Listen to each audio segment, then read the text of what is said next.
Mustafa Kamal Ajaraie কৈছে এবাৰ এতিয়া মুস্তফা কামাল আজাৰীক সদায় লাগত আহে আৰু মুস্তফা কামাল আজাৰী কৈছে এবাৰ জেহাদী মানুহৰ কাৰণে একো ভাল কাম এইখন পৃথিৱীত কৰিব পৰা নাই এটা মুস্তফা কামাল আজাৰী কৈছিলে মইতো বিচাৰো যে আলোচনা সদায় আধ্যাত্মিক হ'ব লাগে তেতিয়া আমাৰ ভাল হ'ব আলোচনাখিনি গঠনমূলক হয় কিন্তু জেহাদীবিলাকৰ কাৰণে আধ্যাত্মিক আলোচনাটো বাদেই দিয়ক তেওঁলোকৰ কাৰণে একোৱে কৰিব নোৱাৰি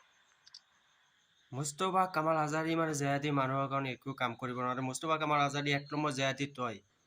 তই নিজে একবাৰ প্ৰশ্ন একবাৰ সুধি ল পাৰ জেহাদী কোন হয় এইখন পৃথিৱীত এজনী জেহাদী আছিলে এইটো হেৰাও নাছিলে আৰু তই এক নম্বৰ জেহাদী আমাৰ মৌলানা আমাৰ ইছলাম মানুহ কেতিয়া জেহাদী হ'ব নোৱাৰে কিন্তু হিন্দু ভাই যে হ'ব নোৱাৰে তই এক নম্বৰ চুতীয়া তই এক নম্বৰ বান্দৰ কুকুৰ তই এক নম্বৰ জেহাদী তোৰ বাহিৰত এইখন পৃথিৱীত জেহাদী কোনো হ'ব নোৱাৰে মুস্তফা কামাল আজাৰী ৰাজ্যক আপোনালোকে মুস্তফা কামাল আজাৰী কেনেকৈ আহ্বান জনাব চেণ্ডেলৰ মালা কেনেকৈ পিন্ধাই আপোনালোকে